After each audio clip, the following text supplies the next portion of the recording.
Ah, July 30, 2023. Dito ako nagsimba. Kami, ang misis ko. Magandang topic ngayon eh. Bali, about foundation ng solid rock. Pag hindi tayo nasa foundation ng solid rock, ang solid rock sa buhay natin si Jesus Christ. Pag wala yung Jesus Christ, wala talaga. Paulit-ulit lang. Punta ka ng church, hindi mo na bigyan ng halaga yung pagkatao mo sa para siguro mas lata lang tak si Mike kasi alam.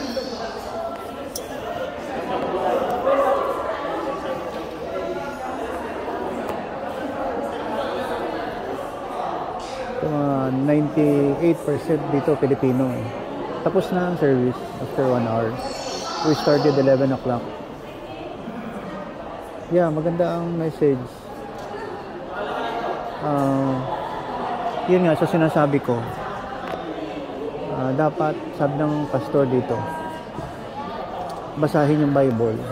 Nandun lahat ang ating pag-asa sa Biblia.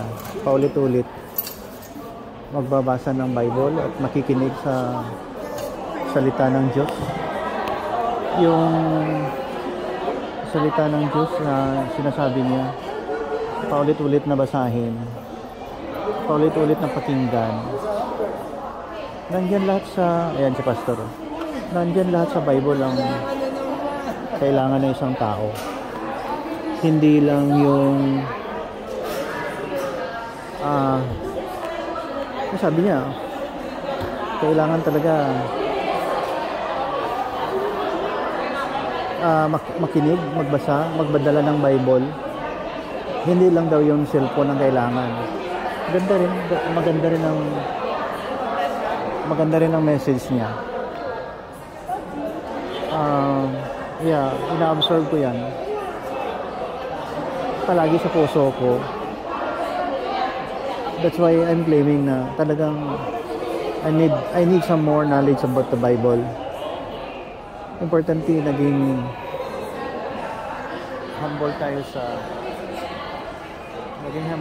pag-share at sa pagkatao natin. Wala tayong sinasabi. We are nothing in the face of the earth. Wala tayo. We are nothing. Hindi tayo kung sino dyan. Maging mapakumbaba tayo. Maniwala na si Kristo ang pag-asa ng lahat. Na siya ang solid foundation. Solid foundation ng faith natin. Hindi yun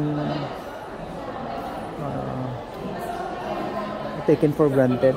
It's very important to have Jesus Christ talaga. Yeah, naniwala ako, it's really Jesus Christ is the hope. Wala na yung iba, hindi yung pastor, hindi yung artista, kung sino mga idol natin. Ito pala yung church na Champion Life Center.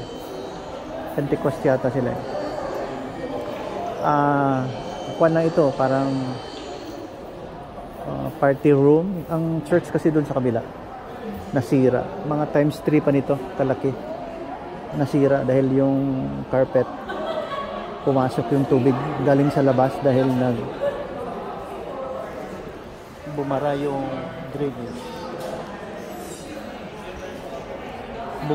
drainage. Pumasok yung tubig sa labas. Pumasok sa loob, nasira yung carpet, kaya inayos nila doon sa likod. Yun sa harap nyo. Doon yung church. Sa loob, mga 3 times big dito. Malamig eh. Kaya dala-dala ko yung jacket.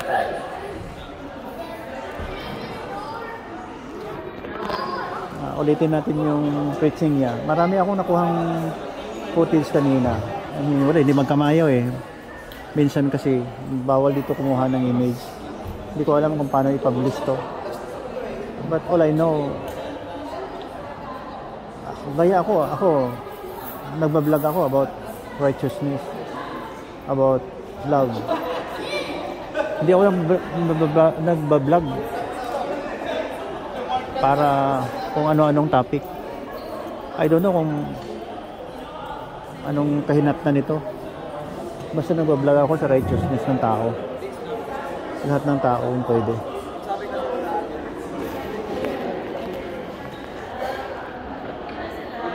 Hindi ko alam. Ano ito sila sa children? Party, may party sila. Oo.